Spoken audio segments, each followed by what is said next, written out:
BA part first Urdu کی class میں آپ کا استقبال ہے۔ گزشتہ کچھ لیکچرز سے میں فرسٹ پیپر پڑھا رہا ہوں اور میں نے اصناف نثر کا تعارف کرانے کا سلسلہ شروع کیا۔ آج اسی سلسلے کو آگے بڑھاتے ہوئے نثر کی ایک اور صنف ناول پر گفتگو کرنی ہے۔ میں نے اس سے قبل کے لیکچر میں داستان پر بات کی تھی۔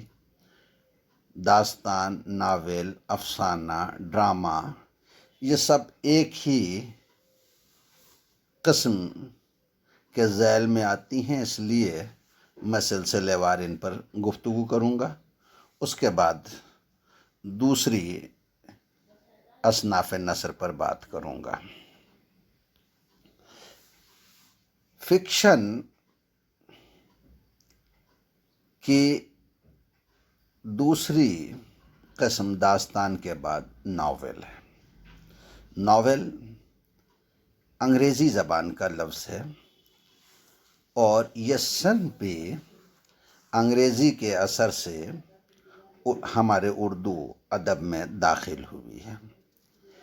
اس صنف نثر کی کوئی مکمل تعریف، ایسی تعریف جسے ہم جامع و مانع کہہ سکیں، یعنی نہ کچھ اس میں داخل کیا جا سکے اور نہ کچھ اس میں کم کیا جا سکے، ناول کی ایسی تعریف ممکن نہیں ہے۔ ناول کی جو تعریفیں آپ کو مغربی مصنفین نے بیان کی ہیں، میں ان میں سے ایک آدھ آپ کے سامنے پیش کرتا ہوں۔ ناول کے لیے انگریزی مصنفین، مغربی مصنفین یہ کہتے ہیں کہ یہ ایک ایسا صنعتی قصہ ہے جس میں صنعتی دور کے پس منظر میں فرد اور سماج، ویکتی اور سوسائٹی کی کشمکش دکھائی گئی ہوں۔ یا یہ کہا جاتا ہے کہ ناول کا فن ایک مخصوص نگاہ سے زندگی کی تصویر کشی کا فن ہے۔ کسی نے یہ کہا کہ ناول تنقید حیات ہے، کسی نے یہ کہا ناول زندگی کا آئینہ ہے،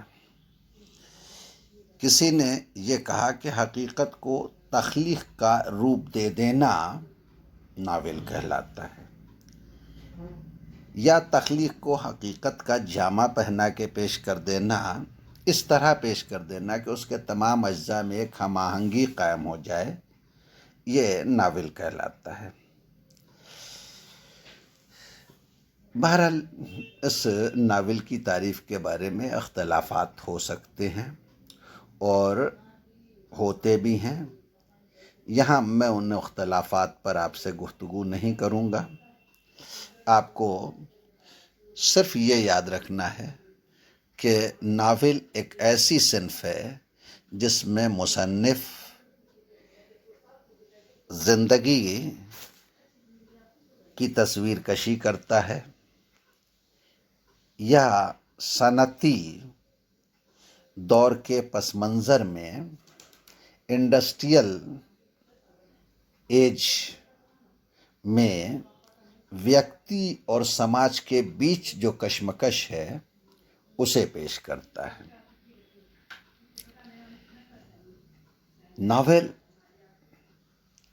میں جیسے اردو کی دوسری اصناف میں بہت سے اجزاء مل کے اس صنف کو تخلیق کرتے ہیں، ایسے ہی ناول میں بھی 4 اجزاء مل کے ناول کو ایک صنف کا درجہ عطا کرتے ہیں۔ عام طور سے ان 4 اجزاء کو ناول کے اجزاء ترکیبی کہا جاتا ہے۔ یہ حتمی نہیں ہے کہ 4 ہی ہوں، لیکن ان چار کے بغیر تو ناول کا وجود ممکن نہیں ہے: پلاٹ، کردار، مکالمہ اور منظر۔ بعض مغربی نقادوں نے اور ناول نگاروں نے ان میں کچھ اور اجزاء کا بھی اضافہ کیا ہے، مثلاً زمان و مکان، نظریہ حیات، اسلوب بیان۔ یہ ناول کے اجزاء ترکیبی قرار دیے گئے ہیں۔ میں گفتگو شروع کروں، ناول کے اجزاء پر سلسلے وار بات کروں گا۔ سب سے پہلے پلاٹ۔ پلاٹ اصل میں اس خاکے کو کہتے ہیں جو ناول لکھنے والے کے ذہن میں پہلے سے موجود ہوتا ہے۔ قصے کی ساری دلچسپیاں اسی کی ترتیب پر منحصر ہوتی ہیں کہ وہ قصے کو کس سیکوینس کے ساتھ بیان کرے گا۔ ناول نگار کو یہ پتہ ہونا چاہیے کہ قصہ کس طرح شروع کرے گا،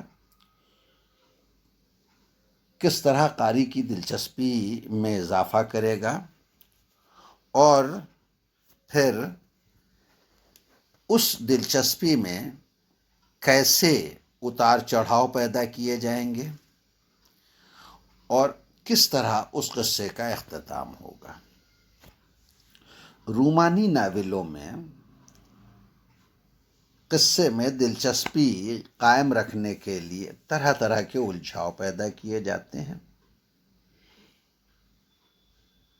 قاری جب اس طرح کے ناولوں کو پڑھتا ہے تو اسے بخوبی علم ہوتا ہے کہ یہ سب جھوٹ، غلط، بے بنیاد ہے، پھر بھی اس کی دلچسپی کم نہیں ہوتی۔ یا جاسوسی ناولوں میں دلچسپی پیدا کرنے کے لیے جو سسپنس پیدا کیے جاتے ہیں، انہیں بھی قاری یہ سمجھتا ہے کہ یہ بے بنیاد ہیں، جھوٹ ہیں، غلط ہیں، مگر اس کی دلچسپی کم نہیں ہوتی۔ یہی اصل میں پلاٹ کا کمال ہے۔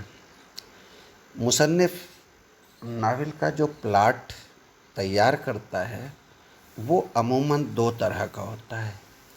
ایک پلاٹ گٹھا ہوا کہلاتا ہے اور دوسرا پلاٹ ڈھیلا ڈھالا کہلاتا ہے۔ گٹھا ہوا پلاٹ وہ ہوتا ہے جس میں ناول کے تمام اجزاء ایک دوسرے سے مربوط ہوتے ہیں، جبکہ ڈھیلے ڈھالے پلاٹ میں ایسی صورتحال نہیں ہوتی۔ پلاٹ کے بعد اب میں گفتگو کروں نظریہ حیات پر۔ نظریہ حیات کا پلاٹ سے چولی دامن کا رشتہ ہے۔ جو کچھ انسان تحریر کرتا ہے اس تحریر کرنے کا کوئی نہ کوئی مقصد ضرور ہوتا ہے۔ اب وہ مقصد تفریحی ہو سکتا ہے، اخلاقی ہو سکتا ہے، اقتصادی ہو سکتا ہے، سیاسی ہو سکتا ہے، مذہبی ہو سکتا ہے، فلمی ہو سکتا ہے، ادبی ہو سکتا ہے۔ کوئی بھی مقصد ہو، بنا مقصد کے کوئی بھی تحریر عالم وجود میں نہیں آتی۔ ناول نگار بھی جو ناول لکھ رہا ہے اس ناول کے پیچھے اس کا کوئی نہ کوئی مقصد ضرور ہے۔ وہ کسی خاص مقصد کی تبلیغ کے لیے یا کسی خاص نظریے کی تعلیم و تبلیغ کے لیے لکھتا ہے۔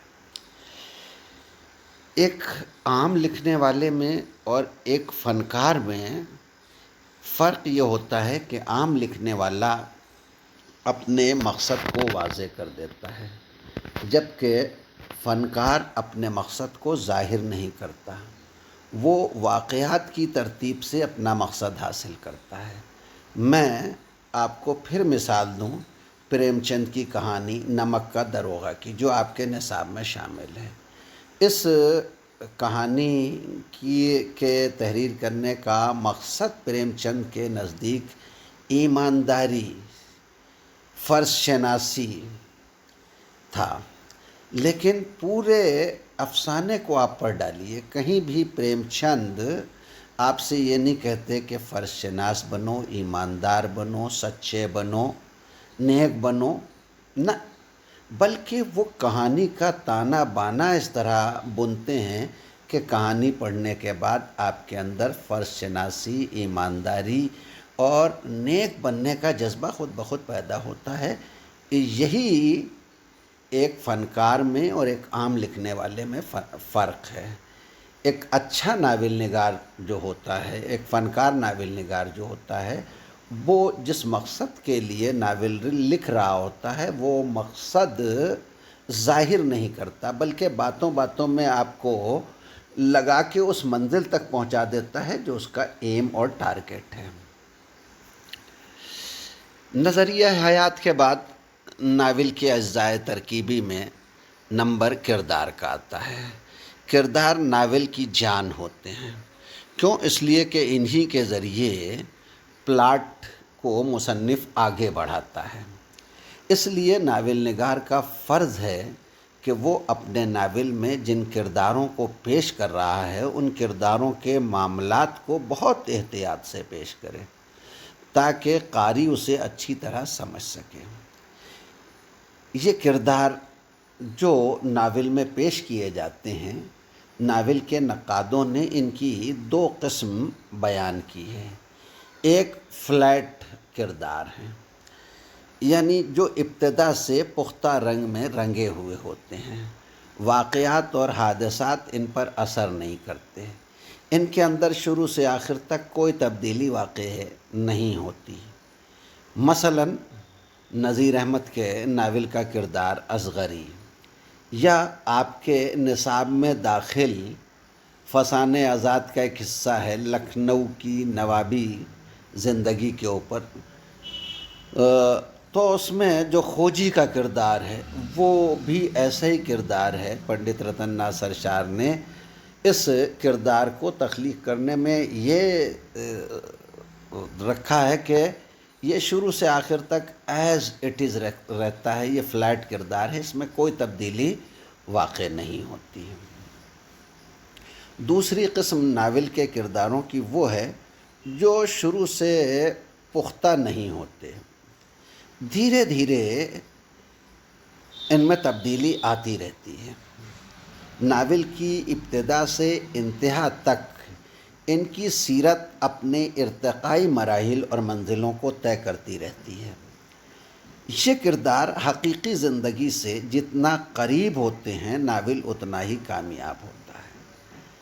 ایسے ہی کردار جن میں جو ہے وہ تبدیلی مصنف دکھاتا ہے وہ حقیقی کردار معلوم ہوتے ہیں، جبکہ فلیٹ کردار، ٹائپڈ کردار جو ہے وہ حقیقی معلوم نہیں ہوتے۔ اردو کے اچھے ناولوں میں ایسے کرداروں کی کمی نہیں ہے جو حالات اور وقت کے ساتھ ساتھ تبدیل ہوتے رہتے ہیں۔ مثلا سرشار کے ناول کی قمرن یا ظہورن، اور مرزا ہادی رسوا کے ناول کی امراؤ جان عطا وغیرہ ایسے ہی کردار ہیں جو حالات اور وقت کے ساتھ ساتھ تبدیل ہوتے رہتے ہیں۔ ناول کا چوتھا اہم عنصر مکالمہ ہے۔ یہ ناول نگار کے ہاتھ میں اس کے خیالات کے اظہار کا ایک بہترین آلہ ہے۔ اس ٹول کے ذریعے وہ اپنے خیالات کو اپنے قاری اور سامع تک پہنچا سکتا ہے۔ اس سے باقاعدہ فائدہ اٹھانا بہت بڑا کام ہے۔ اس کا صحیح اور بروقت استعمال مصنف کی بڑی کامیابی ہے۔ ان کے لیے، مکالمات کے لیے ضروری ہے کہ یہ فطری ہوں اور اپروپریٹ ہوں، کلیئر، واضح ہوں اور اٹریکٹیو ہوں، دلچسپ ہوں۔ اگر مکالمے دلچسپ نہیں ہوں گے تو آپ کو یاد بھی نہیں رہیں گے، اور جب مکالمات یاد نہیں رہیں گے تو ناول کی آدھی جان تو ختم ہو جائے گی، اس لیے کہ ناول کا بیشتر حصہ اپنے مکالموں کی وجہ سے ہی ہمارے حافظے میں محفوظ رہتا ہے۔ ڈپٹی نذیر احمد، پنڈت رتن ناتھ سرشار، مرزا ہادی رسوا، پریم چند اور فیاض علی ان ناول نگاروں میں ہیں جن کو یہ ہنر نصیب ہے کہ ان کے مقالے میں بڑے اپروپریٹ، بڑے دلچسپ اور بہت ہی فطری معلوم ہوتے ہیں۔ اوروں کو یہ ہنر اس طرح نہیں آتا جس طرح ان فنکاروں کو آتا ہے۔ ناول کا 5واں عنصر منظر نگاری ہے۔ منظر نگاری کے ذیل میں زمان اور مکان آتے ہیں۔ یہ ناول میں زمانے کا تعین کرتے ہیں اور مکان کا تعین یعنی جگہ کا، اسپیس کا، پلیس کا جو ہے وہ تعین کرتے ہیں۔ اس کے علاوہ جو ناول کے کردار ہوتے ہیں ان کرداروں کی شخصیت کو اجاگر کرنے میں، ہائی لائٹ کرنے میں، ان کو بنانے، سنوارنے، نکھارنے میں معاون اور مددگار ہوتے ہیں۔ اس لیے ناول نگار کو چاہیے کہ وہ جب منظر بیان کرے، منظر پیش کرے تو اسے سلیقے سے بیان کرے، اور وہ سلیقہ ایسا ہونا چاہیے کہ قاری کے سامنے تصویر کھینچ جائے۔ مثلاً میں انیس کی بات کروں کہ وہ کہتے ہیں کہ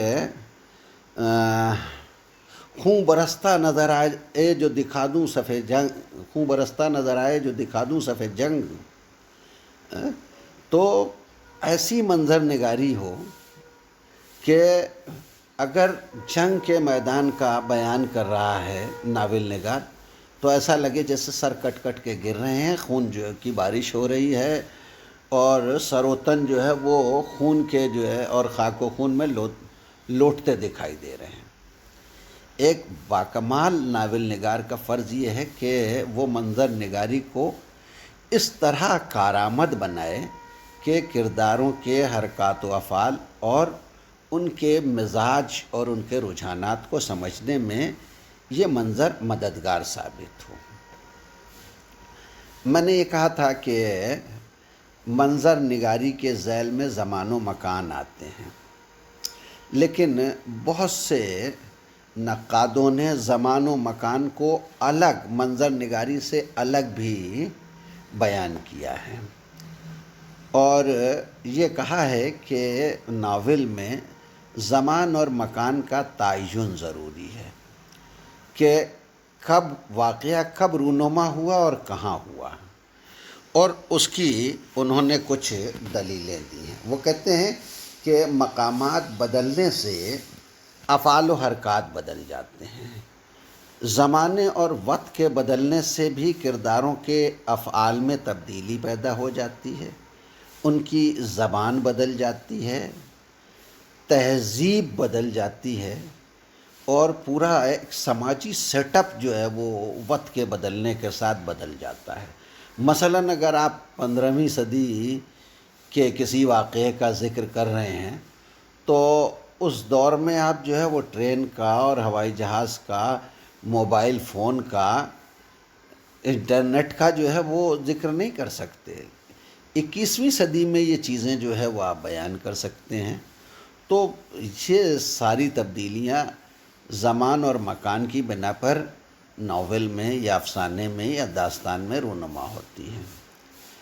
پھر جگہ کے تبدیل ہونے سے بھی جو ہے وہ فرق واقع ہوتا ہے۔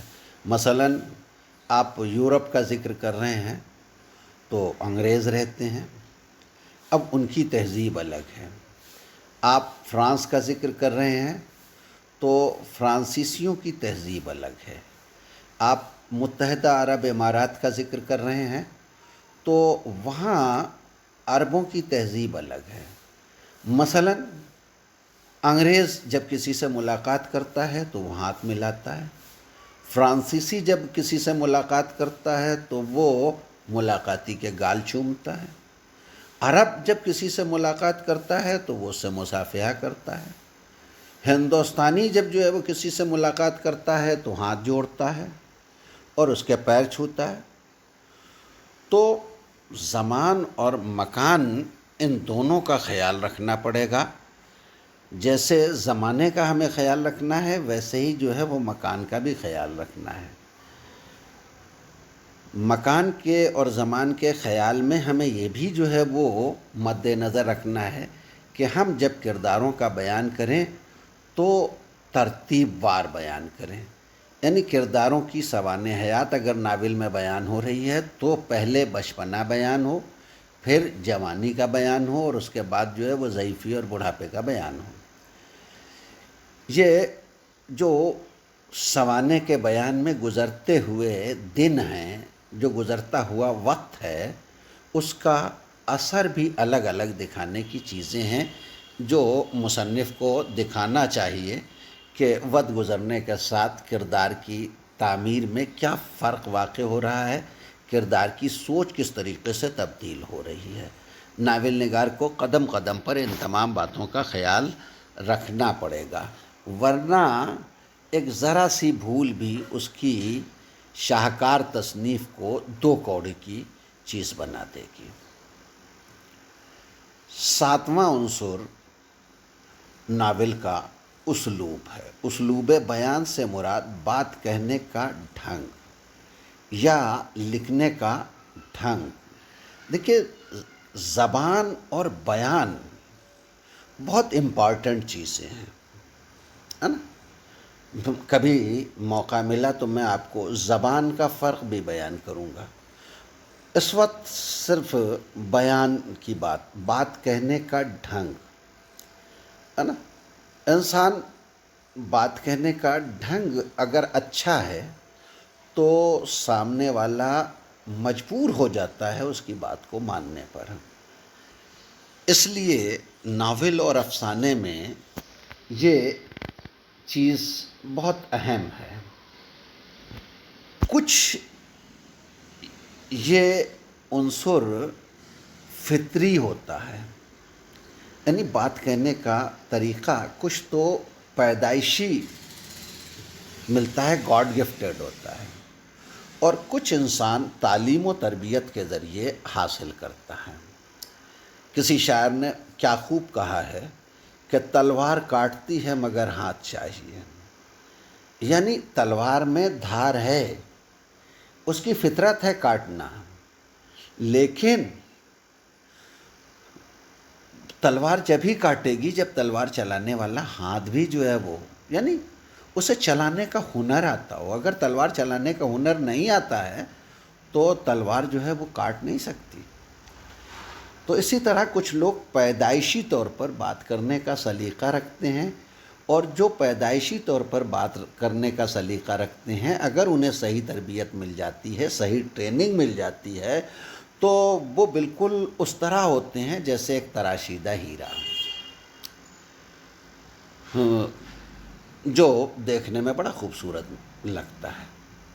اب اس طرح کا معاملہ ادب میں بہت ہے۔ مثلاً میں میر تقی میر کی بات کروں، غالب کی بات کروں، میر انیس کی بات کروں، اقبال کی بات کروں، یہ سب وہ ہیں جو فطری شاعر تھے، اور فطری شاعر ہونے کے ساتھ ساتھ انہیں جو ہے وہ ماحول اور کچھ انہوں نے جو ہے وہ جو ٹریننگ اور جو ریاض اور مشق کیا، اس کی وجہ سے ان کے تخلیقات میں وہ کیفیت پیدا ہو گئی کہ جو کچھ انہوں نے کہہ دیا، جو بات انہوں نے کہی، وہ 100 تولے اور 52 رتی کی ہو گئی۔ ناول نگاری میں بھی اسی اسلوب، اسی سلیقے اور اسی ہنرمندی کی ضرورت ہوتی ہے۔ یہی خوبی ناول کو اعلیٰ شاہکار کا مرتبہ بھی عطا کرتی ہے، اور اسی خوبی کا فقدان اسے ردی کا انبار بھی بنا سکتا ہے۔ آپ نے میری باتوں کو توجہ سے سنا، اس کے لیے شکریہ۔ ہم پھر ملیں گے ایک نئے موضوع کے ساتھ۔